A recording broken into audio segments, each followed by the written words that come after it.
Okay, we are live. This is our first time going live, so it's going to be kind of an interesting situation. Um, Welcome, nerds. I am Dustin James, generally nerdy. This is going on my channel, but if you're watching this in post after Friday's live review, then this is going up probably to multiple channels. So welcome to the review for 2021's Mortal Kombat reboot movie. Joining me, let me transition back to his wonderful face as well. Joining me is Mr. Super Dave Rains from the Big Show Entertainment Network. Say hello, Mr. Super Dave. What's happening, everybody? It's your man, Super Dave Rains from Super Dave Rains and the Big Show Entertainment Network. And I am pleased to be joining my good friend, Dustin James of Generally Nerdy. So, all of the introductions out of the way, we have a special introduction for the video that I made just for today's review. So we're going to watch that real quick, and we will be right back with our... We'll give you our letter grade, and then we'll explain our letter grades. We'll get there. All right.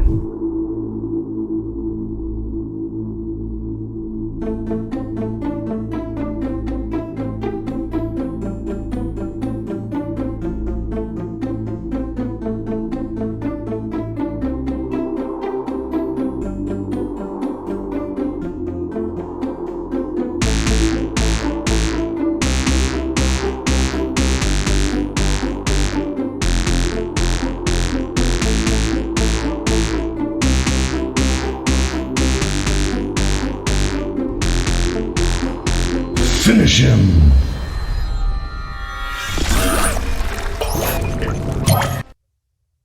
All right. So, special introduction out of the way. All right. So, just reminder of how we do things for Generally Nerdy Reviews. Letter grade for the overall score, and then we're going to break down a couple of different elements and give each of those elements a letter grade as well. So, for today's movie, we're going to be doing the writing. We're going to, I'm going to do mythology and story. So just to differentiate between all of those, writing, actually let's not do writing. Let's do, should we do acting, Dave, or should we keep it to writing? It's up to you. I mean, I'm totally fine with doing acting. I think that's probably a key discussion within. Okay. All right. So we'll do it that way. We'll do acting as the first subsection. We'll do mythology as the second, and that's probably going to be mostly just me talking. And then we'll do story for our third subsection. So for your overall enjoyment of this movie, Dave, just the general score for Mortal Kombat 2021, what would you say you would give this movie? Well, I think, I want to give it an incomplete. Hey, man, D's get diplomas too. Yeah, I think everyone would say I'm copping out. So I'm going to give it a C minus. Okay. In reference to the original Mortal Kombat movie, how would you rate the original, not Annihilation? That's going to be probably the only time I mention Annihilation. Right. But what would you give the original movie that came out in 95, 97? Yeah, 95. Actually, I would probably give that movie a B to a B plus. Okay. Interesting. I mean, we understand that movie in 95. Okay, we don't have, the special effects are not quite there. I don't really think special effects really turned the corner until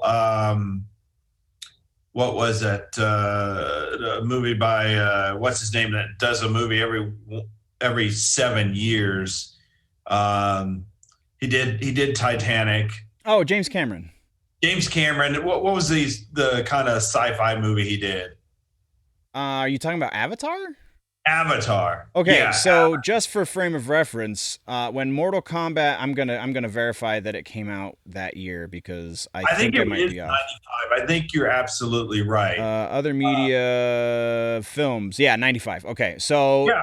in 95, we were 2 years past Jurassic Park. And Jurassic Park was damn near photorealistic. So giving Mortal Kombat, the original Mortal Kombat movie, a pass on special effects, I feel like is a little not. Well, I mean, okay, let's say that we don't give that movie a pass. I thought that movie kept my attention far better than Mortal Okay. Kombat 2021. All right, so we'll get into that. But my general score for this, I gotta go. I gotta go with a solid B. For my enjoyment, my general overview of this movie is probably going to be about a solid B. And again, for relation for the orientation, I would give the Mortal Kombat movie from '95 a B minus. So we went kind of exactly opposite of one another. Well, the reason why I'm saying that is because the 95 movie, I felt it felt more enjoyable and more easy to follow. I thought the story for that movie was a little bit more believable, a little bit more linear. The acting of the main villain was better in that movie than Yeah, this. Cary Hiroyuki Tagawa is a fantastic actor, and where is he? Chin Han, who I called out in our pre-show, is definitely no Cary Hiroyuki. So The thing that shocked me about the 95 movie is that I think it was like that opening scene where he took the soul or he killed the boy or you know what I'm talking about? all right, so no we're gonna try and avoid spoilers until we get to our last subsection. But yes, I know I feel like I know which the opening fight between Scorpion and Sub-Zero, or are you talking No, about in the 95 movie. I'm talking oh about the where he main. kills Liu Kang's little brother? Yeah. Yeah. Oh man, that like got my attention like right away. You know what I mean? It Yeah. was like, oh, this is real. This is no joke. I mean, this villain is he's willing to do whatever to win, and that's what it really kind of set the tone. And You don't think that opening fight between Scorpion and Sub-Zero established a similar setup? Yes, but I felt like the 95 movie set a winner take all. It was like slapped me right in the face that this is really Mortal Kombat. I thought the opening scene of Mortal Kombat 2021 between Scorpion and Sub-Zero was probably one of the best parts of this movie. It was very, very well done. So I'm not knocking the movie at all for that. I'm just trying to explain why I'm giving the 95 movie a little higher score than the 2021 movie. And like I said, or like I will say, there were some things about this new movie I did like. And that opening scene between Sub-Zero and Scorpion, setting the tone and setting the history as to why they are adversaries, was fantastic. I just wish that would have carried more through the movie. Right. No, yeah, I'm with you on that. So there's definitely some pacing issues. There's definitely some confusing elements to the story, but that's going to be our final subsection. So let's move into our first subsection, and that is acting. So what about the movie stood out to you as far as what they did good for acting wise? Well, I thought Jax was very good. Yeah, Makad Brooks. I called that one out a little bit, didn't I? I told you Makad Brooks is a sufficient And actor, but Jax is going to make him shine. Yeah, that was really good. And I thought the guy that played Kano was good. Yeah. Like I had I heard good things about him. Totally agree with you. I have the Josh Lawson. I had heard good things in reviews about yeah him, and even the good things that I heard didn't quite cover just how good he really was. yeah I really enjoyed those two characters acting. Um, I don't know if I can get into the bad yet, but uh, those two really kind of stood out. I thought. Um, I also thought the acting of the actor that played Sub Zero Joel was Taslim. yes. I thought Also pretty good. I don't know for me if he was necessarily a standout. I think I gotta agree with you, Jax for sure. Kano for sure. I also want to give a shout out to the guy who played Scorpion slash Hanzo Hasashi. Uh, yeah. Oh yeah. I don't have any problem where with. the heck did it go? There he is. Hiroyuki Sanada. He was fantastic, especially as Hanzo, because he doesn't really talk very much as Scorpion, which is kind of to be expected. But as Hanzo, where you get those tender moments between Hanzo and his family at the beginning of the movie, and we all know he dies. Like that was a given. He dies in the first scene, so that's Right. not a spoiler. But yeah, totally great. So as far as the other side of that coin in the acting realm, I feel like there was a lot of middle of the road performances here and a couple of pretty bad performances here. That So I'll start with the bad side of this and then I'll let you chime in. But so to me, the middle of the road stuff, Ludi Lin kind of fell a little bit short as Liu Kang. I had much higher expectations for him. Kung Lao, name is drawing a blank right now. I have again let me pull that there up. it is. Max Huang. He was on the top side of the middle of the road, so he was good, but he wasn't necessarily anything to write home about. As far as like comparing him to the Kung Lao from the games, he was pretty spot on as far as that character goes. I Yeah. think honestly, a lot of the issues I had with Kung Lao were writing issues, so it's not necessarily an acting issue. Yeah. But still, he didn't really shine.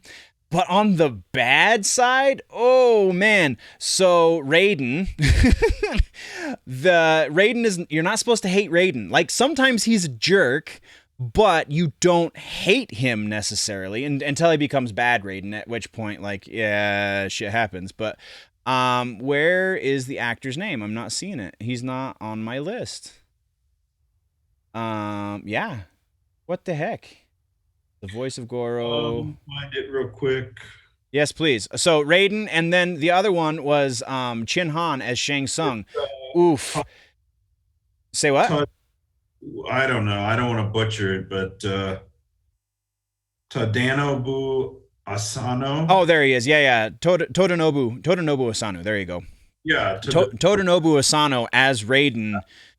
I feel like a lot of the choices he made as an actor are the reason why and some of that could have been the direction he was given, I don't know, but a fair amount of that I feel like were his acting choices that the director did make him let him make, but he just didn't really give a very protector kind of vibe. You know what I mean? Like just really No, fell short. And then Chin Han as Shang Tsung was not nearly as menacing as he probably should have been. Like there's it was like, God, it was just weak. yeah, I mean, that's all I can say. I mean, he's supposed to be um, equivalent to the Witch King. kinda, yeah. You know, That's a fair assessment. um, and I didn't. He came across more creepy than he was, scary evil. Um, I don't know. I just think it. I mean, he just completely missed. Yeah. And to me, when you cannot be better than the guy that was in the role in the '95 movie, that says a lot. Well, I don't know, because like I said when we at the top of this, like Kari Hiroyuki Tagawa is a great actor. Chin Han is a good actor. So like, and the few things that I've actually seen him in, like, yeah, he's passable, but I just had a hope that there was enough for him to work with here that he could really like shine through, but I don't think that they gave Shang Tsung enough of a dominant, menacing role in this story for him to be as important as he probably should have. You know, does that make sense? Am I rambling? Yeah, I mean, it just, his presence wasn't there on Right. screen, Right. and that's what was missing. And I think you could say the same thing about Raiden. Um, and they could have done a battle between the two of them early on to set the tone. That I think would have been actually a really cool thing to see. Something, but so we'll get into story stuff at the end because I think that's where we're going to spend most of our time is on story. And I agree, but you know, the other bad acting, I thought Jessica McNamee as Sonya, I didn't like, and I absolutely did not like Louis Tan as Cole. Yeah, no, there's we're gonna talk a lot about Louis Tan in the story section for sure because there's yeah, he really added nothing. Yeah, he was supposed to be a character that novices like me can relate to. Uh-huh. I know enough about it. I mean, but someone who's never been exposed to the Mortal Kombat franchise, and let's be clear, it is a franchise. Mm-hmm. It's been around a long time. He just did nothing. Absolutely nothing. Absolutely nothing. But because we're on the acting right now, was Louis Tan's performance part of the reason of that, or was it his role in the story that was the reason for that? I just thought his acting was just kind of mediocre. He definitely falls into that middle of the road category. I just lost. I don't have a problem with the way that they wrote the character in. He's supposed to be an ancestor of Scorpion. So he's a descendant of Scorpion. The descendant. So I didn't Hanzo. So I don't know. It just didn't. I think for all of the acting in this film, there was no, what's the word? And this has probably been used a lot, gravitas. There was no weight to it. Yeah. There's weight to it. And I don't know if that was directing, that script writing.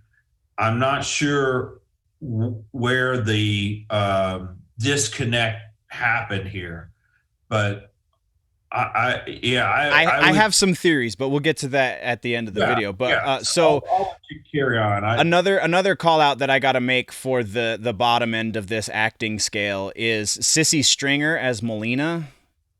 Like, she did great in the action sequences, but as Melina, I feel like the bits that were written, so what was on the page, presumably, because obviously we haven't read the script, there are early versions of this script that are way worse than what we got on screen. So I'm grateful at least Greg Russo got his hands on it. But Sissy Stringer as Melina, I feel like there was a lot more she could have done with what she was doing. You know what I mean? Because Melina is... And this ties into mythology, but Melina is. I'm sorry. I keep cutting you off. I gotta finish my thought though. Melina is. Melina is. She is just straight evil. Like, she's supposed to be deceptive, but always pure evil. She's so two-dimensional in this movie. I feel like Sissy Stringer does a great disservice on the acting side of things to that character. As far as the action goes, she did great. As far as like the look goes for what they put in here, I think that was fine as well. But as far as the what has been established as who that character is they barely did anything with it. So anyway, what were you going to say? I'm sorry. No, my question was why is she in the movie? That is a valid question. Yeah, there was. I mean, look, I think what they should have done with this movie, since it was not about the tournament, this is obviously an introduction, is to scale down the amount of characters in the movie. I would not have had Cole Young in this movie at all. Agreed. Period. Okay. Scale down the number of characters and spend your time telling a few of the characters' story so that you could get a solid foundation to move to other movies later. Yeah, I feel like that's a valid assessment of things too, and we'll get into story issues in just a minute. But so let's go for it. Go for it. Yeah, I don't mean to swerve into that, but my point is, very rarely does a sequel do better than the first movie. Right. Rare. Right. I can think of two movies that the sequel was better than the first movie, and that would be Empire Strikes Back and Wrath of Khan. Right. And maybe Godfather too, but very rarely is a sequel better than the first movie. And I think that it's important to get the first movie right. And I think that they didn't do that. Right. Would I like to see more? Yes. There were some great things about this that I did like about the movie, and I do want to see more, but I was disappointed. Okay. So let's transition out of acting. What would you give, letter grade wise, what would you give the acting for this movie? Oh man. I'm just going to give it a C. I'm right there with you. I would say acting wise, there were a couple of standout performances, but overall it was about a C. Yeah. So next we are going to move into mythology. So I'm going to hand this off to you at first, just because I'm sure you have some sort of mythology questions. So what we're going to do for mythology is we'll compare what we know of the mythology from the established canon and what they did with it in the movies, the liberties that they took. Some of this is going to be very obvious, and some of this will actually cover in more depth in the final section, which is the story. So, Mr. Super Dave, how would you say they dealt with the mythology from your your limited standpoint, admittedly? Do I have to give it a letter grade? We will at the end of the section. Yes. Well, I don't think they had a problem with the mythology. I don't think that is the issue of this movie. I think that was fine. I would have liked to see them take their time. I think they rushed through this. And when you talk about mythology and a franchise like Mortal Kombat that has so much material, that's so deep. I mean, it had a long run. It's kind of like Lord of the Rings. I know people are like, oh, well, you always go back to Lord of the Rings. Well, because it's a damn masterpiece. Yeah, this is very true. And when it comes to mythology, Lord of the Rings is the gold standard from taking a book to the silver screen. Right. They did it masterfully. It was dark, like the books were. Harry Potter's the same way. Harry Potter got really dark. Some could say maybe too dark, but Lord of the thing is with the main villain in this, Shang Tsung. Shang Tsung, I would have been fine if we didn't even see him in this first movie. Because what made the Lord of the Rings so menacing is you never really saw Sauron, but you felt his weight through the whole movie. Right. And I'm gonna correct that just ever so slightly, just because remember when we did the pre-show, I explained that the actual big bad in all of this, as far as the first couple of movies are going to be concerned, is Shao Kahn. So to kind of bounce off of the point you just made, we didn't feel Shao Kahn's presence in here at all. no, and I would have been fine if we'd have seen a little bit of him in the post credits. Right. That would have been I was great. hoping for that. That, because I felt the way that the movie ended, and I don't want to get to it too quickly. I thought, okay, all right, that's cool, and it would have been nice to see him in a post credit, Right. to kind of, even if you were kind of getting on what's his name, Shang Tsung. Yeah. Shang Tsung's case for losing. Yep. Because I was like, man, you were one win away from, it wasn't really the tournament, but Right. the way they were going about it, you were so close to, achieving the goal, and you failed. And why? But I don't know. It just didn't come together because there wasn't enough weight. There needed to be more weight to the thing, and it needed to be told in a more detailed way. So from my standpoint, as far as I'll start with mythology that they established specifically for the movie. Okay, so the obviously all the lore heads. I hate to interrupt, but I have to say, concerning mythology, the way they got their powers, you're gonna have to clarify that, because there was a lot of confusion there. So I just wanted to throw that in, but I'll let you.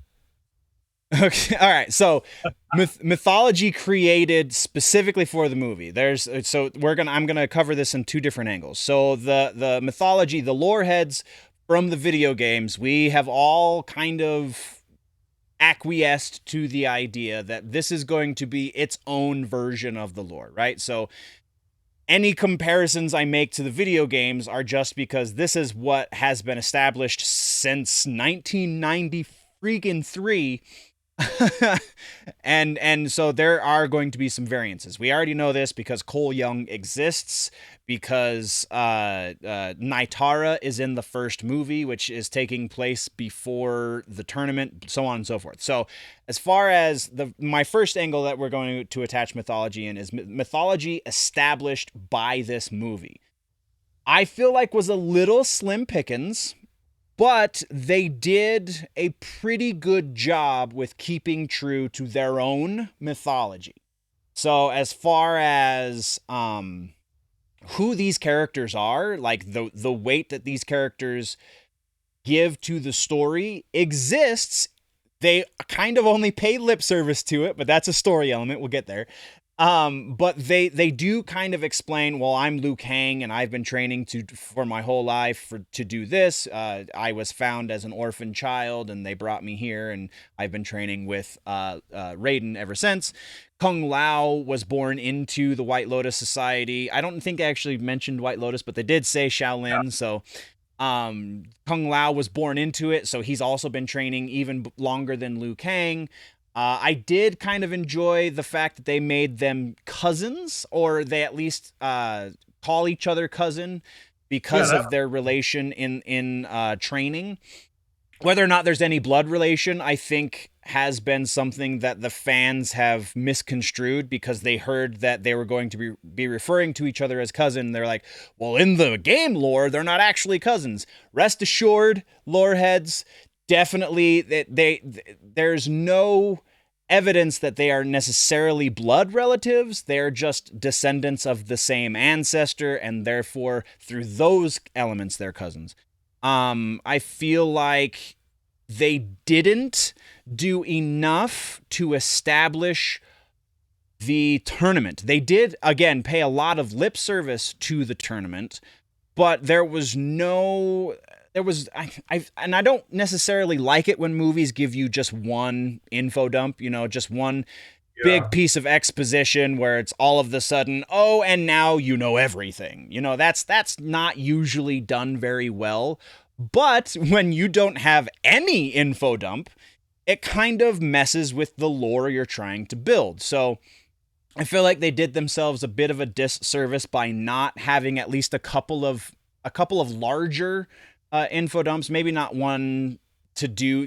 This is the history of Mortal Kombat. Like maybe have Sonya say, "This is what we've established is what Mortal Kombat is," and then when they get to Raiden's temple, have Raiden fill in the gaps or correct the things that they Yeah. misinterpreted or something like that. That would have done so much for the mythology they were trying to build for the movie. So Well, as no, I hate to. I mean, I'm just, it was just sloppy. For God's yeah, sake. no, they definitely were trying to dance around certain elements, and that came No, across as we don't know what we're doing. yeah. I mean, here I go. Here I go again. The wonderful thing about Lord of the Rings, the Fellowship of the Rings, the Peter Jackson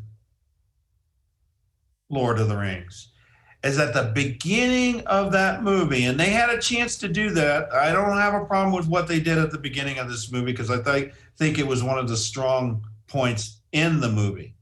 Um, they established that this is who the Lord of the Rings is. This is why the world's in danger.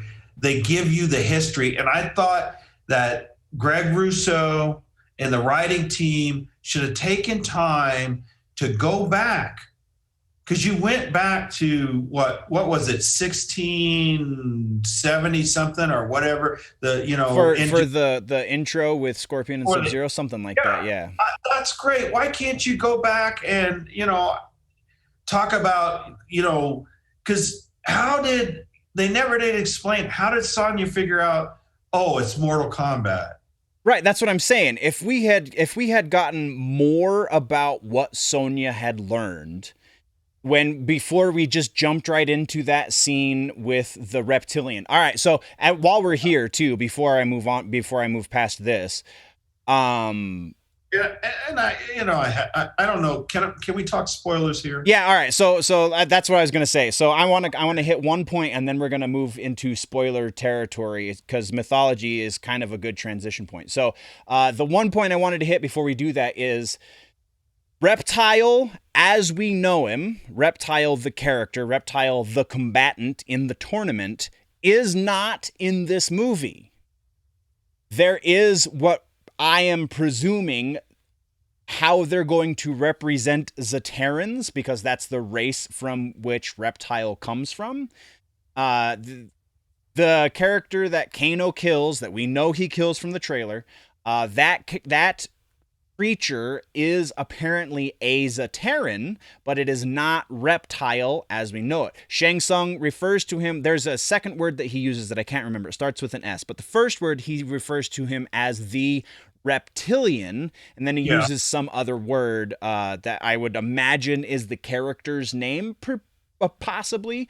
So it is not Reptile the combatant. All right, so that out of the way, now let's move into spoiler-rich territory because we're probably about the midpoint of our review. So spoiler-rich territory, I'm going to let you go because you had a spoiler on your tongue. So go ahead and let's talk about that real quick. Well, yeah, of course. And, I just felt like they had such a golden opportunity to really mythology of Mortal Kombat. I mean, Agreed, 100% agreed. God, oh my God, this is kung fu here. You know, Yeah. This Bring, this is like Kung Fu meets blood sport meets Enter the Dragon.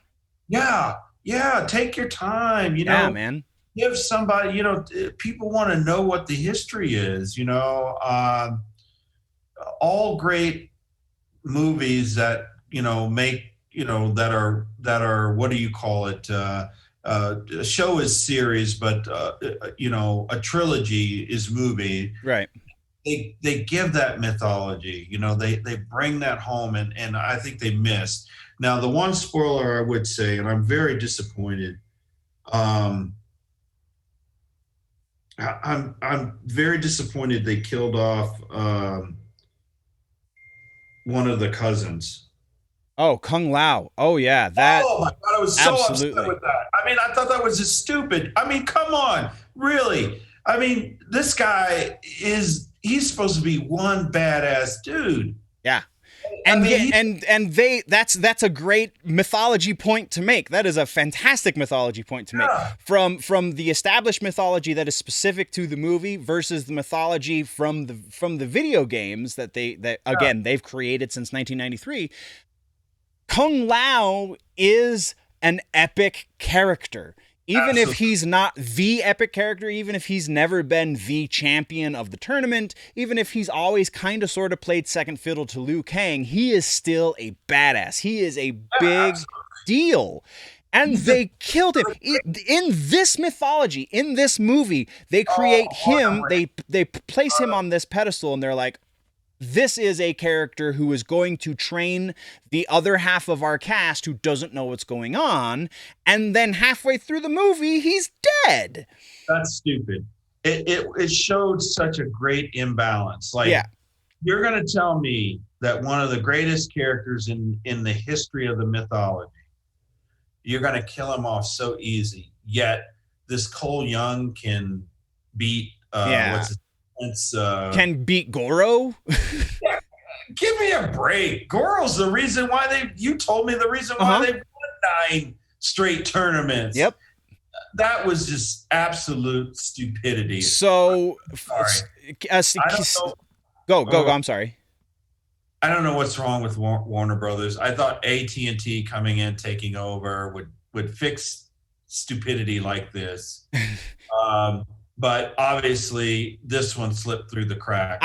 There's a couple of things to consider when we're into this point where it's like, oh, why would they do this? Why would they do that? So first, Greg Russo is not the first screenwriter on this movie. Greg Russo effectively was brought in to clean up the hot garbage that was the early versions of this movie.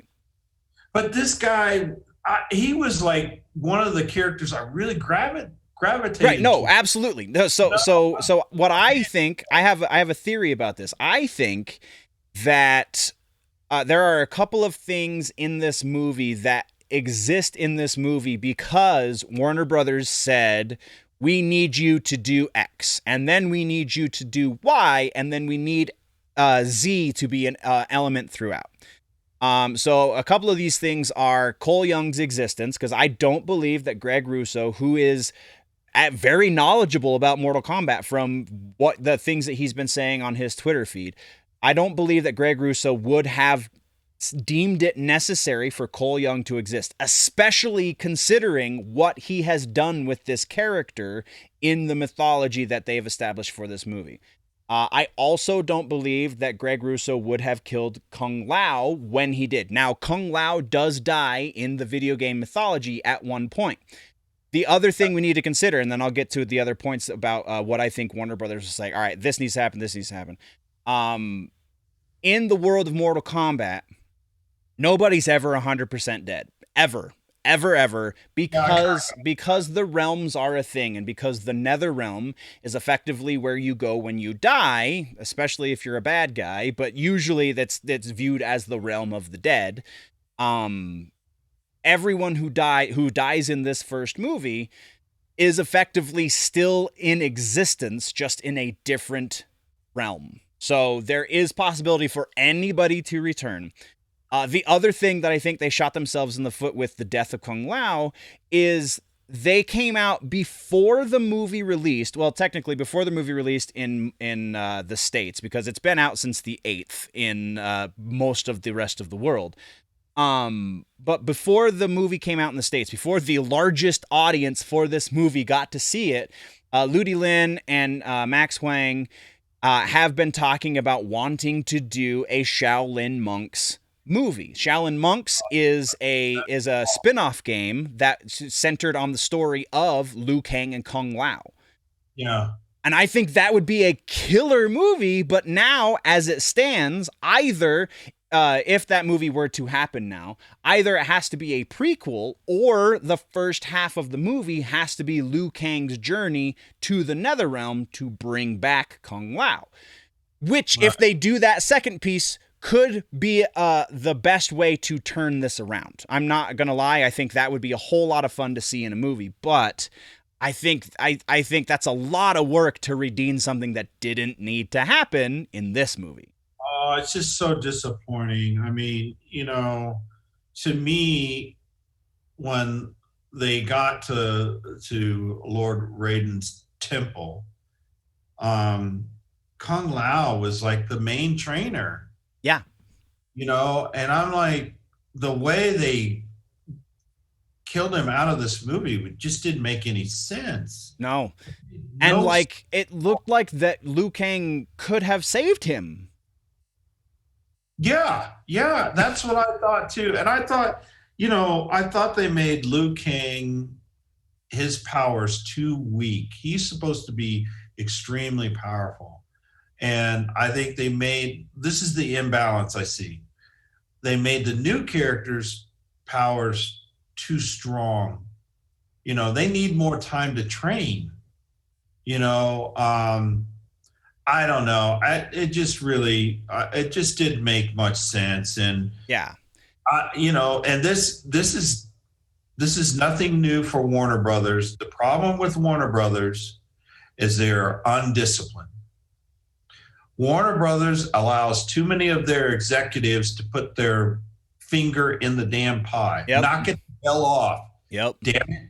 I don't care what the executives on the board want in a movie. I know. What I care about is being true to the story, allowing the director to do his damn job, and having great acting. Yep. And you guys make too many damn mediocre movies. Why don't you get your heads out of your backsides and look at what Disney is doing in Marvel? Yeah. So, yes, 100% agree. Oh, my God. I get really upset. I wish that Warner Brothers did not own DC. I wish Disney owned it. Yeah. That's what I wish. Fair enough. So let's, I'm going to do the second half of the mythology section now, and that is comparing what they've established as movie mythology to the game mythology, and we're going to address all of the deaths here, because none of these deaths happened the way they should have. Because I will admit that a lot of these deaths do happen. But wow, before the first tournament, yikes, man. Yeah, that makes no sense. Let's get to the tournament before you start, knocking people out. Yeah, for sure. I don't have a problem with the story. Okay. I thought that was kind of okay. That's not a bad idea. Knock out all of Earth's champions before you even get to the tournament, even though that's cheating. Right. But that's the point. That's the good part of the story element, which again we'll address in the last section. But so as far as game mythology goes, Raiko's death. Well, let's talk about the character of Raiko for a second, actually. Oh my God. What was there a reason for him to be in the movie? Oh my God, no. You could. So what was his dialogue? I think he grunted a few times. Yeah, pretty much. He's supposed to be a general in Shao Kahn's armies, and he maybe had a line of dialogue. Like, what? And then he dies. Raiko does die in the mythology, but he dies in a much more spectacular fashion after he's already established himself as being a bit of a thorn in the side of Earthrealm. Wow. So let's talk about the deaths real quick. All right, so as far as the characters that die, we get like we said, Kung Lao. Hanzo Hasashi has to die to become Scorpion, so that happens. Melina, they showed us Melina dying in the Red Band trailer. We get Raiko's death, which, wow, they didn't even need to have Raiko in here. And we get Cabal's death, which they kind of showed us in the trailer. We also get the death of Naitara, which they only kind of showed us that even Naitara was in this movie in the trailer. Yeah, it's hard for me to even understand what Naitara was. Right? Yeah. Again, why Unless did they have really her in this movie? You wouldn't know. You'd be like, okay, what is she? Why is she in here? She's a vampire from another realm that Outworld has taken over. That's just like Reptile and Zetera. Like, she's effectively the same situation, just with a race of vampire creatures. I really thought she looked very little. Say what? She said very little, and she went out really quick. So none of those deaths happened correctly. I don't even think Naitara's dead in the proper mythology right now. They turned characters that we know and love into jobbers and made them not matter to this story, and it doesn't make sense. So that's a very big change in the lore from one to the next. The other one that I think is very interesting change is the Arcana. Why make so you wanted me to explain this, right? So effectively what Arcana is in this world that they've created is their word for chi. Okay. So Arcana, it seems, from what I was able to gather from the movie, so the mythology they're creating for this movie is Arcana is a thing that is granted to a person with the mark. I really liked the way that they dealt with the mark as being your invitation to the tournament. Mostly. Everyone but Cole Young with the mark, I think that was a brilliant way to do it, because in the original mythology, in the original game mythology, there's actually technically only been one tournament. It was the very first game, and it was a legitimate invitation sent out by Shang Tsung. That creates a really messy and kind of confusing, why does this matter kind of scenario. Changing it to this mark that was presumably given to these characters by the Elder Gods makes it much more important, makes this invitation seem much more viable, as you were chosen to be this thing by a greater power. So you have to defend your realm, right? So that's a great addition to the mythology. I love that. But Cole Young, the character that doesn't need to happen, inherits his mark through his lineage. He's the only character in this world that they've created that gets his mark as such. Yeah. Because when Scorpion dies, his mark transferred to his only living relative because reasons? Like, this is another one of those things that I feel like when Warner Brothers said, okay, we need an introduction character, and we need that character to have some weight so that the fans will also buy into it. So in the early drafts, when Cole Young was referred to as Cole Porter, early drafts of the script, it was that was a little bit more of a predominant connection, but they kind of made it a little bit more mysterious in the final version of the movie. And I think that's Greg Russo trying to phase it out because it doesn't need to be there. There's No. no reason to have Cole Young's character in this. There are so many point of entry characters that already exist in the mythology of Mortal Kombat that introducing Cole Young the way they did, because I said in our pre show, I totally understand why they have Cole Young here.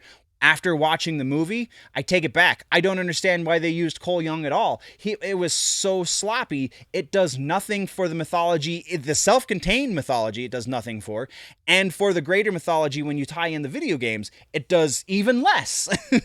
So, It was a big miss. I think um,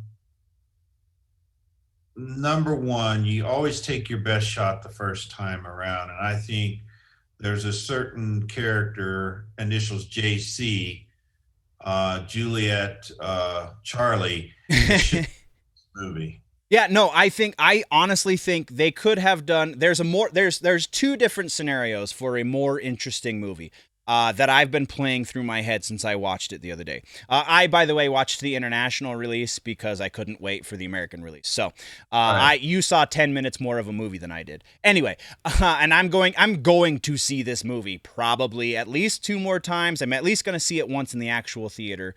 And then I will just watch it a bunch more on HBO Max until they take it down. Anyway, so we'll get into my two better scenarios for this movie when we talk story, because they're definitely story issues. Right. And don't get me wrong. Look, folks, I'm not giving this movie a C minus because it was a bad movie.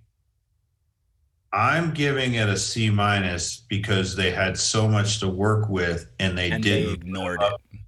They ignored it and it didn't live up to its full potential. You know. Right. So the rest of the mythology here kind of sticks.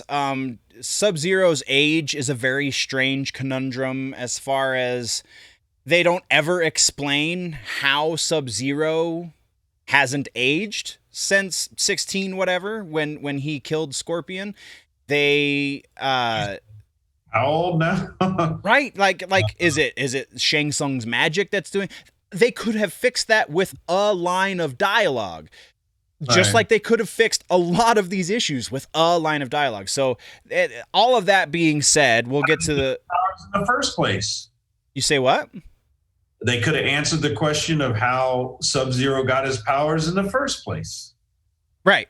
I think that honestly doesn't, that specific piece doesn't necessarily need to happen in this movie, because we accept, with the Arcana explanation, we accept that probably Sub-Zero is invited by the Elder Gods to participate in the tournament, and that's just the Arcana kicking in for him, right? So that is potentially explainable, but that also leaves room for a prequel movie, a spin-off movie, something like that, where they do dive into who Sub-Zero is and how he got these powers, right? Right. So that I'm okay with, but because we're moving now into story elements, we've kind of been mixing story and mythology a little bit, but let's give mythology a grade. I will start with this one. I'm going to give an overall mythology, so this is including the self-contained portion and the portion that ties into the game mythology as we know it.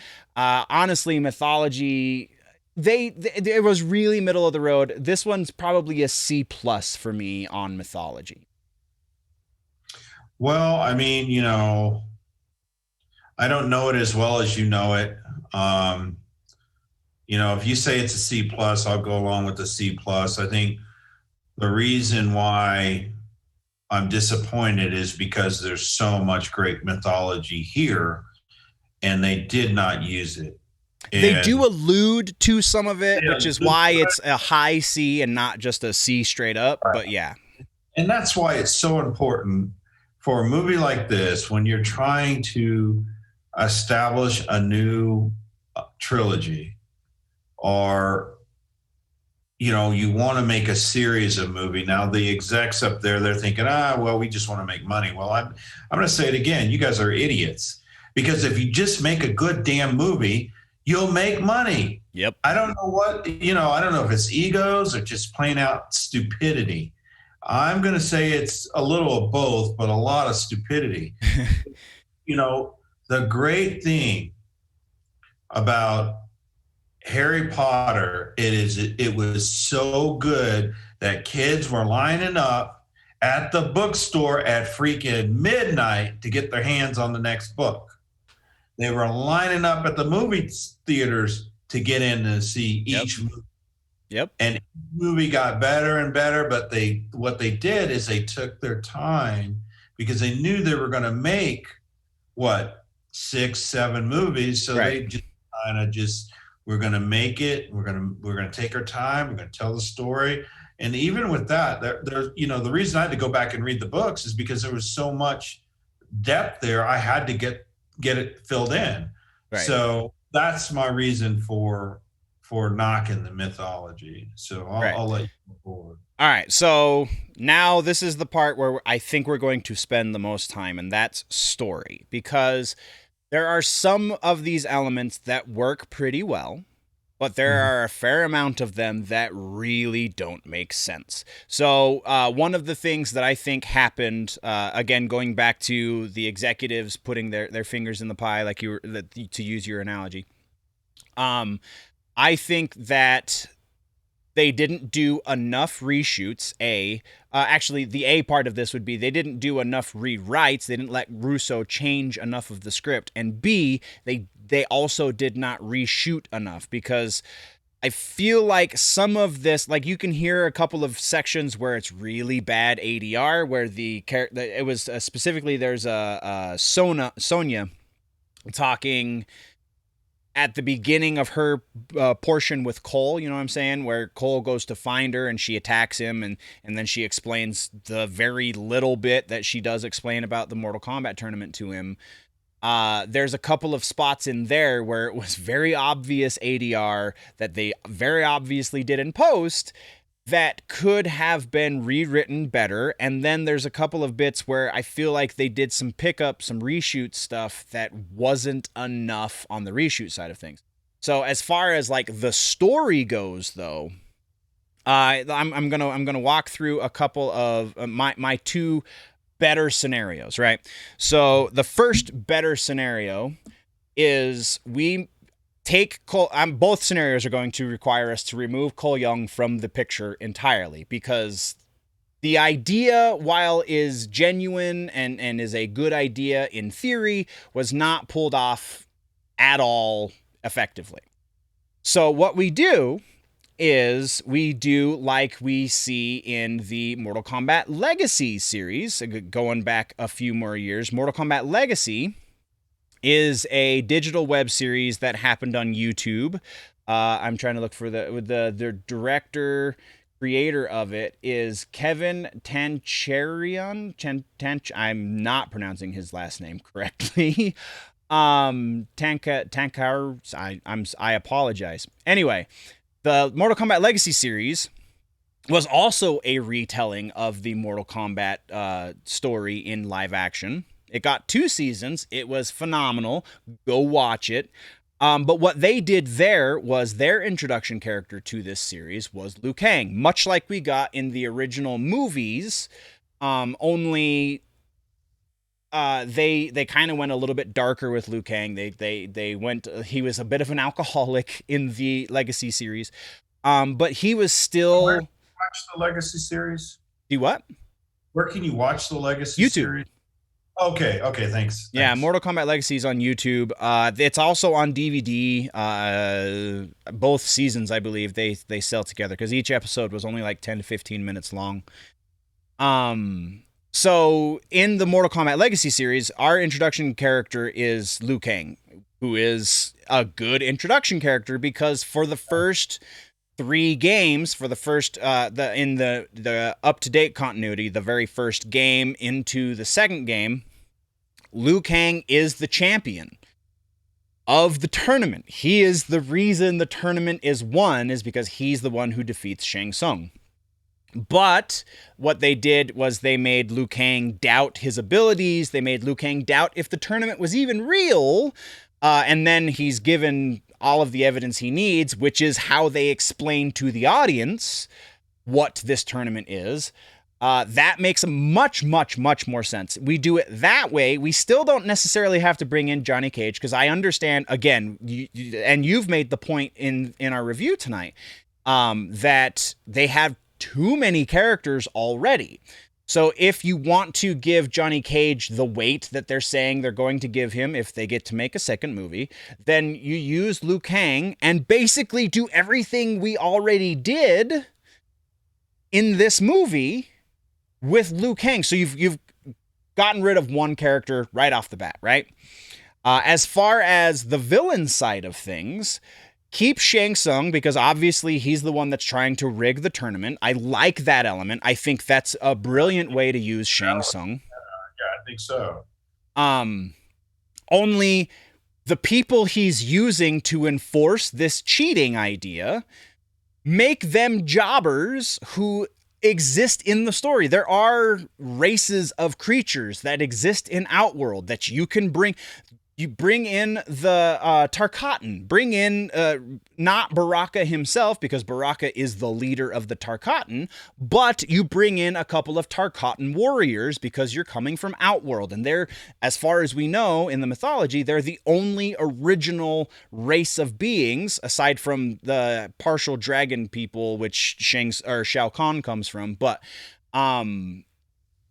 they're the only race of beings that are native to Outworld. So bring in some Tarkatans, bring in a couple of Shokan, the race that Goro is, because there's a lot of those. Even pay some more fan service and bring in like Goro's brother, who exists in the comic books that are not canon to the games. But Goro's brother is a character that we see in the original Malibu comic book series. Do some deep cuts there, because you can kill that guy because he's not in the games. You know, there's a number of races that we can bring in and create fodder that still scratches the itch for the fans and also explains things better to the non-fans, to the people who this is their first exposure to Mortal Kombat. So Shang Tsung's our big bad guy still. We have some canon fodder that is in the existing mythology, and then effectively everything else that happens in this movie could happen in this movie. I honestly would make the Scorpion and Sub-Zero bit maybe not quite so long ago. And also the connection between Scorpion and our main character would go away, because that doesn't need to happen, because now our main character is Liu Kang, right? So that's one scenario that I think really wouldn't have been a dramatic shift from what we got, but would have been enough of a shift that it would make more sense, that it would please the fans, and that it would please the people who have never experienced Mortal Kombat before.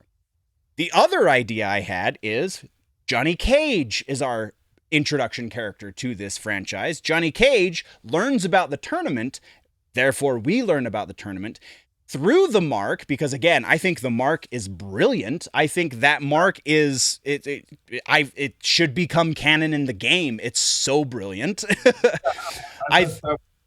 Yeah, no, that was fantastic. So use the mark. Johnny Cage gets the mark, doesn't understand what that is, learns about the tournament. We get a similar introduction to Sonya and Jax that we did from the first movie, the 1995 movie, because I think that was a very good way to introduce those characters. The introduction, not the rest of the movie, because there are definitely issues with Sonya and Jax in the rest of the original Mortal Kombat movie, but the introduction was great. Chasing Kano onto the boat or whatever got her into the tournament. Similar but not the same to what the original game was. So paid fan service, all of the things. And then we see the world through Johnny Cage's eyes. Now, this does alienate your Asian markets. So the Chinese market, which is huge for Hollywood, probably wouldn't latch on as much, because it's not a main character that has some sort of Asian lineage. But action movies, American action movies, do pretty well in the China market, even without an Asian main character. So I feel like that's kind of a arguably a negligible risk that you're taking by doing Johnny Cage as your introduction character. But either way, like those two scenarios would have played out 10 times better, because just because people don't know who this character is, you're rebooting this universe. You're telling them who this character is. You don't need to create this introductory character because all of the other characters have this deep mythology. If you focus on one character's mythology and bring other ones in as he comes across them, and don't force them to come across it, because Naitara was forced into this script. Raiko was forced into this script. Cabal was forced into this freaking script. There's no reason. There could be a whole movie about the Black Dragon and Kano and why Kano is the most hated gun dealer, there we go, arms dealer in the world. You know, why Sonya and Jax are going after him, why Sonya has such a vendetta against him, because she killed his partner, he killed her partner. Like that can be a story, a subplot in the Special Forces movie. You know what I mean? You don't have to force so many characters into this movie. The original game, like we established last time, has 9 characters if you count the sub-boss and boss, 10 characters if you count the hidden characters. So still 10 characters, 3 of which don't need elaboration as much because they're the villains, and all they have to establish in the first movie is these are the bad guys. You don't need to have 12 characters in your movie. And let's get an official count, because that's just me guessing. According to I think the problem here's. Here, give me 2 seconds. There, go for it. The problem. Did you glitch out on me? Super Dave, you there? Uh-oh, I can't hear you, bud. Yeah, I don't know. Go. Yeah, okay. You know, the problem is all this political correctness, and you know, I'm just going to say it. The Hollywood types on the, you know, on the left, they're so race obsessed. You know, I don't have a problem with starting this movie with a mostly Asian cast. Right. I think it should be that way. Yeah. It's Mortal Kombat. It's Kung Fu. Come on. My problem is they started it with the wrong character. Yeah, 100%. Okay, I would have liked it more if they would have made Liu Kang and Kung Lao the main characters. Yes, let's do that. That's a great movie. And then kind of, you know, I would have been fine if you'd have spent a little bit more time in what is it called? Outworld. Outworld. Yeah. He's kind of showing how they're conquering all, and then getting to Earth, you know, and then picking just a few characters, you know, and then the you know, Liu Kang and Kung Lao, they figure, okay, we need to bring in more fighters if we're going to defend Earthrealm, and then we've got to find them, and then we've got to train them, and the more they train, the more they're cheating. Right. Know, I think they kind of glossed that over, and that didn't work. You know, I would have liked it if, like, okay, Sonya. I would have liked it as maybe, and she was the only one that didn't have, you know, any powers yet until the end. Oh shit, that's right. Kano dies too. Yeah. So I would have liked it as, you know, you've got this, if you want to say that, oh, well, you get the mark early or you're chosen long before, then the more that she trains, the more that she figures out her powers. That would have been a good introductory character too. Have Sonya be your point of reference for the audience. Have Sonya be the one that introduces you. Let's find out about the tournament because she's a special forces officer. Let's learn about all of that backstory there, and then let's meet 15, by the way, 15 characters from the game in this movie. That is the biggest complaint that everybody has about Mortal Kombat Annihilation is the size of the roster. There's way too many characters. There's like 19 in Annihilation, so they only got this movie by 4. Let's Well, pare that down a lot. yeah, I think they could have cut it down to 10, easy. easily. I would have even cut it down even further. Mm-hmm. 4 on each side to include the two power characters. But then that also gives you room to introduce somebody who's less important to the plot that you can create specifically for the movie, so that you can kill somebody in the first movie. Because like I said, characters die in the Mortal Kombat universe all the time. So to kill off a character is not as big of a deal. But when we're trying to establish that these are the people we're rooting for and these are the villains, and, you know, if we're trying to establish and build these characters up, then you can't just off them in the first minute. Like, that's not how you introduce characters into a mythology, by killing them immediately. That's just poor, right? That's poor storytelling. Yeah, it was. I mean, and 2, you killed all the bad characters off, and you only killed one good character off, which you shouldn't have killed off in the first place. Right. Kill freaking Cole Young. Get him out of here. Yeah. So, I don't know. That's, I mean, I've had a beef with Warner Brothers ever since Batman v Superman. Yep. I'll give, mine's been a little bit longer than that, but yeah. And it keeps on going. So, because they just are incapable. They're not capable. And I would hope that AT&T would clean that up. And if you know, whoever's in charge over there would just say, you know, every time you screw up, you make a bad movie, you're not getting another one.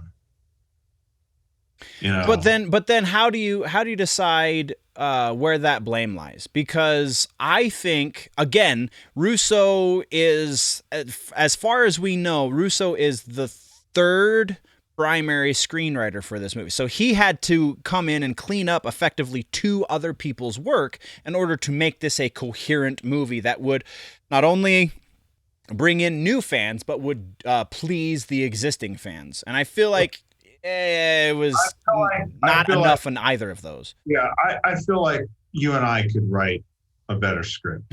I don't doubt that. That's what I feel. All right. Number 1,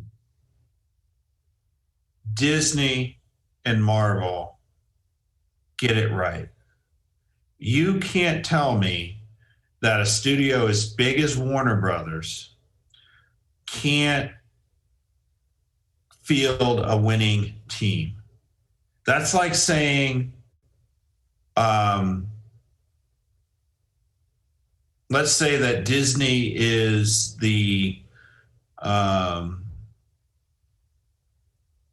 let's say that Disney is the New York Yankees. Okay. Okay. And Warner Brothers is the Boston Red Sox. Okay. You both have a lot of money. You can't tell me that the Boston Red Sox can't field a winning team. You know what I'm saying? You both have resources. Granted, the Yankees have a little bit more resources, but not so much more that it makes it a lopsided game. Yeah, exactly. I mean, you know, come on. I mean, if the Buccaneers can win the Super Bowl, one of the worst teams record-wise, one of the worst franchises, you know, winning percentage-wise than almost any other franchise, then Warner Brothers can get it right and make something great. I don't know. It's just a lack of discipline. It's a lack of chemistry. You know, it's a lack of pride, you know.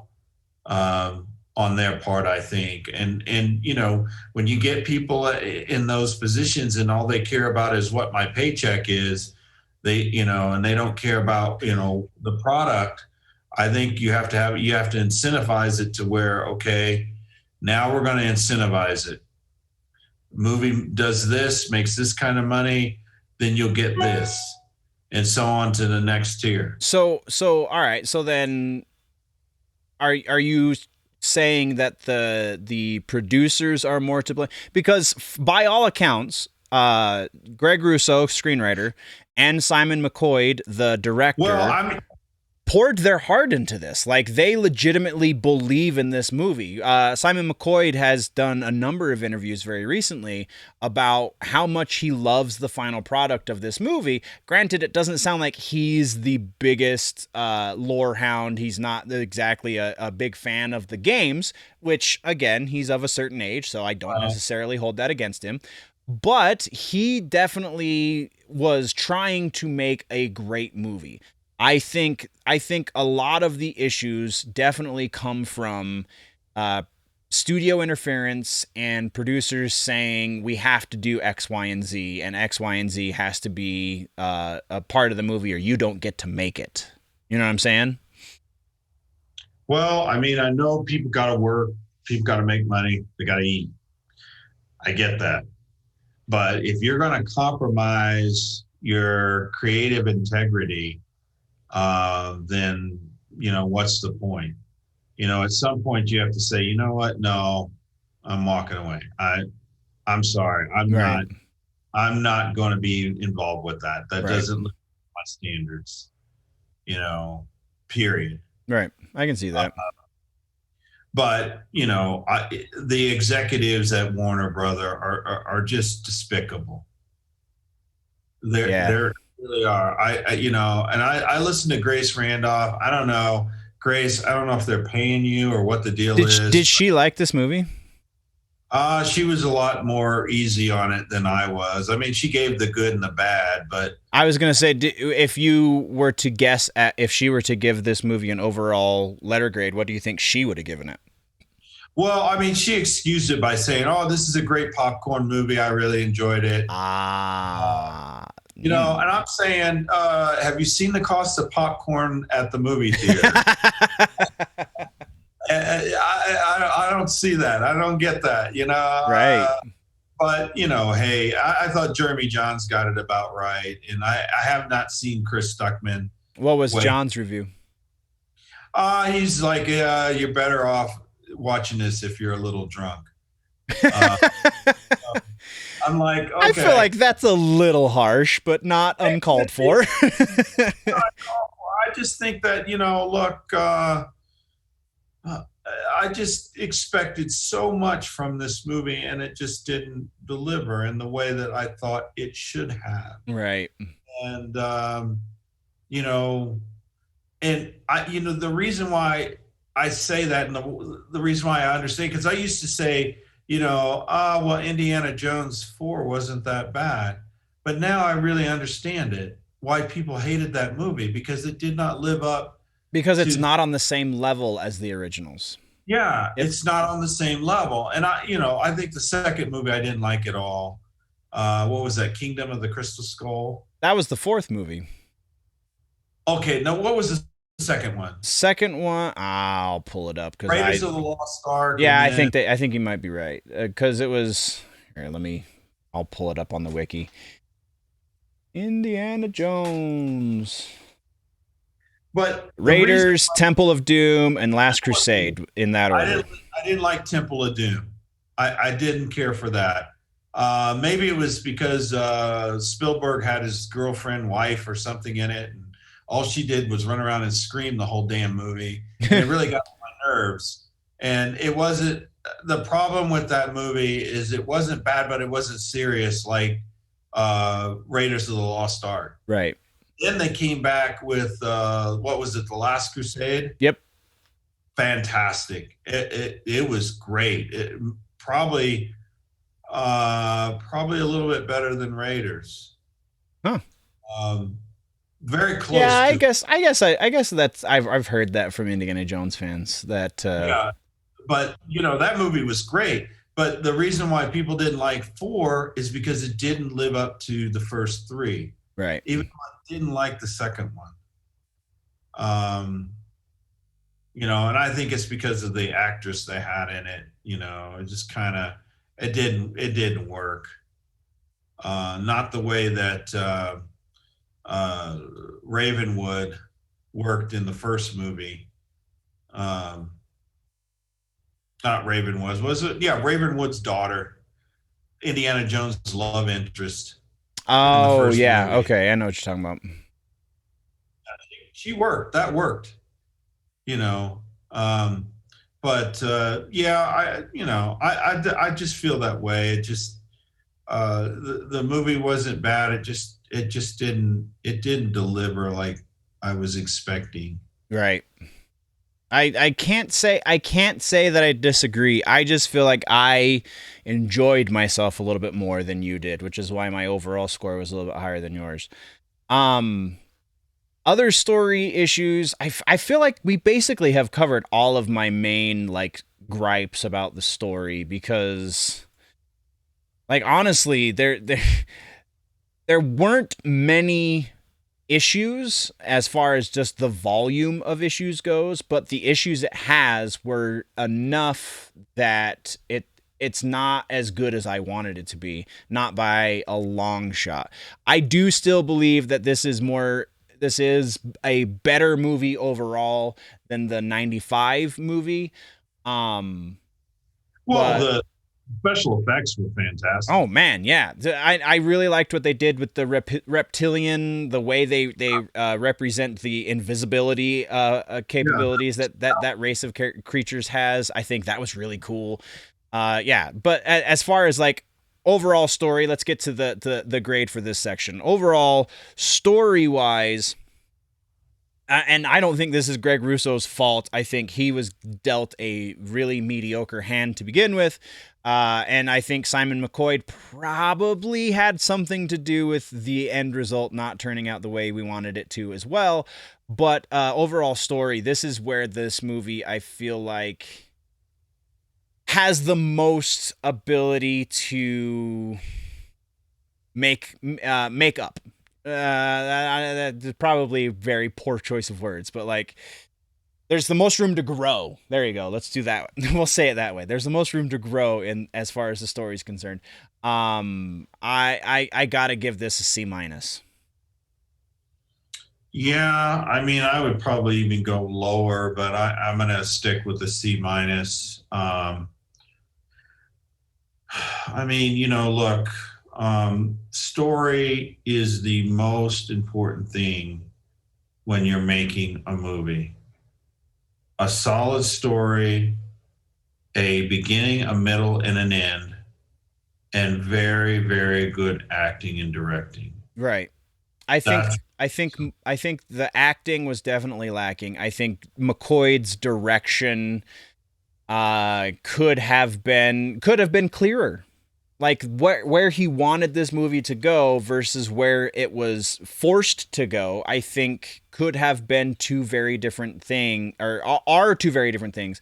And I honestly think a large portion of all of the things that we have called out as issues for this movie are due to producers interfering and studio saying no and X, Y, and Z. You know what I'm saying? So I feel like the players that were here did okay. I think they could have done better, but I also think the largest issues were producers going, nope, that's not how we're doing it because we say otherwise. well, that may be the case, but they did this movie a great disservice. One, there was no connection to Cole Young. I could have cared less whether he lived or died. Yep, Made agreed. no difference to And me. he was a mandate by the studio. I can almost guarantee it. Yeah, absolutely. And throwing his whole family into it, that was kind of dumb. Yeah. It would have been better if he were just single, you Yeah. know. Um, and the fact that he went back to his family, and put them in jeopardy is just stupid. Yeah, that Oh, was a really poor story that was, choice. yeah, completely poor story choice And the because of the fact, oh, also Goro dies. What the hell? why. Oh man, all of these unnecessary deaths, and I forgot two of the most shocking, Kano and Goro. Like, uh, come on. Um, I don't know. I probably wouldn't have brought Goro into this movie yet At either. all. I would have definitely teased Goro's existence. I would have definitely uh referenced the fact that Goro is the reason that they came out on top of the first tournament when it was the Great Kung Lao. Like, definitely that deserves at least some lip service. Maybe even show us Goro and kind of give him a little bit of an on screen presence to build up the menace. But to bring him in such a way and then to chop his freaking head off seems poor. Also, what the hell was Cole Young's Arcana about? Like, his ability is a bodysuit and then some tonfas? What is that? That That's really, poor storytelling. that was a disaster. I don't know. But anyway, Yeah. So, again, to reiterate, I gave this movie a B plus as far as overall enjoyability. Mr. Super Dave gave it a C minus. Is that correct? yeah, that's Okay. correct. I'm gonna stand by that. All right. So, I normally when we do reviews, Dave is the one saying this, but after I watch it at least one more time, will be doing a write up on this. It will go up on generallynerdy.net, which is the website that you can go see all of the other stuff that I do, and then even a fair amount of that stuff goes up over on Big Show Entertainment, BlackLionEndeavorsCorporation.com. You can go check that out. On the YouTubes, Generally Nerdy and Big Show Entertainment Network are the ways that you can find both of us. And we've got stuff brewing, guys. I just to since we're wrapping things up now, I am going to be moving into my new place in the next couple of weeks. So we will be returning to the regular schedule for the week in nerddom slash nerd news headlines and such, probably end of May. Because it's going to take me about that long to get back to being set up. Because right now, as I've stated in previous videos, everything is in storage. So, thank you very much, Mr. Super Dave, for joining me for this review. I appreciate your input, sir. Yeah, I really enjoyed it. Like I said, I just wish it were a better movie. I judge a movie by whether I want to go watch it again. Right. And the one thing that I do enjoy about Godzilla v Kong is I could watch that movie like once a day. Fair That enough. fun, and So if there is a sequel, will you be at least interested, maybe not excited, but at least interested to see a Mortal Kombat 2? oh yeah, I definitely would be interested in seeing a Mortal Kombat 2. I just want to see. I want to see them take this a little bit more serious. Right. Um, Understood. Better writers. I want the execs to get their paws off of it. If like we talked about in the earlier review, which I don't know, must have been tired or what the deal was, but my energy wasn't up. But I'm fired up today. You need to have a movie that's on par with Enter the Dragon. Yeah, agreed. It needs to be what we laid out at the beginning of this movie.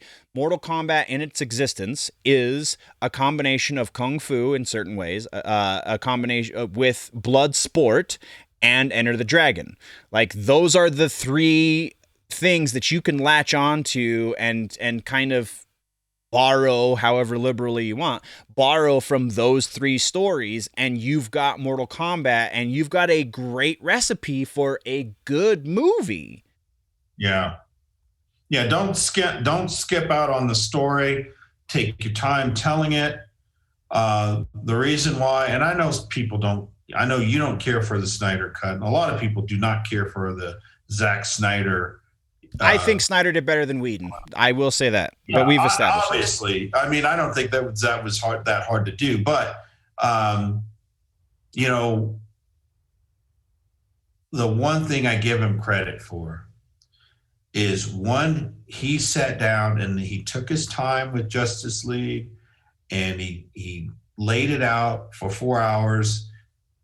It was good. He took his time developing the characters, telling the story, moving us through it.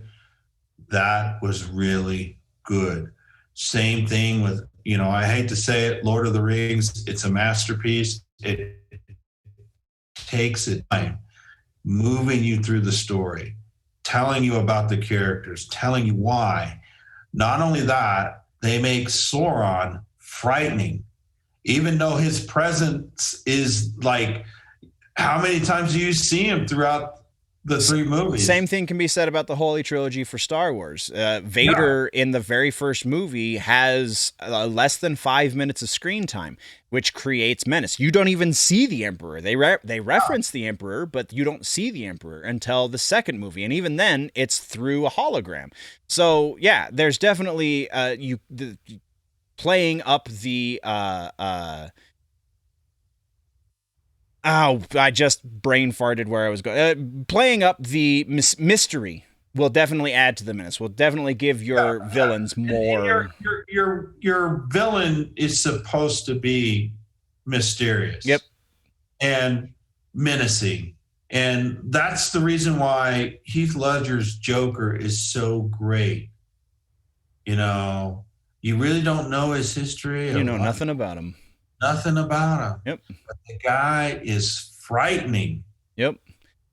So yeah. So hopefully they'll get more of that. But yeah, thanks for having me on your program. I look forward to getting back to Super Dave Reigns and the Big Show, and us getting back to United Artists, Colorado Center 9 and IMAX.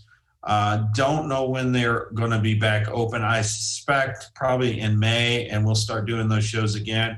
We've got a lot of things going on with Black Lion Endeavors Corporation. Actually, I've got to get you to put some of because we've got a pitch deck for the Colorado project, and that's got to go up on the website. Okay. We're just so busy right now. Yeah. A lot of things are happening. If all goes well, we're going to build one of the greatest entertainment districts in the history of the United States here in Colorado. So we're very much working on that on a lot of different levels. So, and then our fashion house, our apparel should be out in the fall. Hopefully you'll be able to buy that online and in Nordstrom's, either the fall of this year or the spring of next year. So we are cooking at Black Lion Endeavors Corporation and all of our LLCs. I just hope I have, it's just getting to the point where I just don't have any time. Understood. So yeah, we'll be making money, and that'll make it a lot easier. Right? We'll appreciate it because we know how hard it was to come by. So thank you very much, nerds, for joining us. And like I said, I will be doing a written review of this that will go up on all of the places where writing happens probably around Sunday, Monday, sometime around that point. So thank you very much, nerds. Don't forget to click the subscribe button if you haven't already, the like button if you like all of the things that I'm trying to do here, even though it's been a little while because of the move. Yeah, all of that jazz. Thank you very much, nerds. We will see you in the next one. But before we go, always remember that if it's generally nerdy, it's probably here.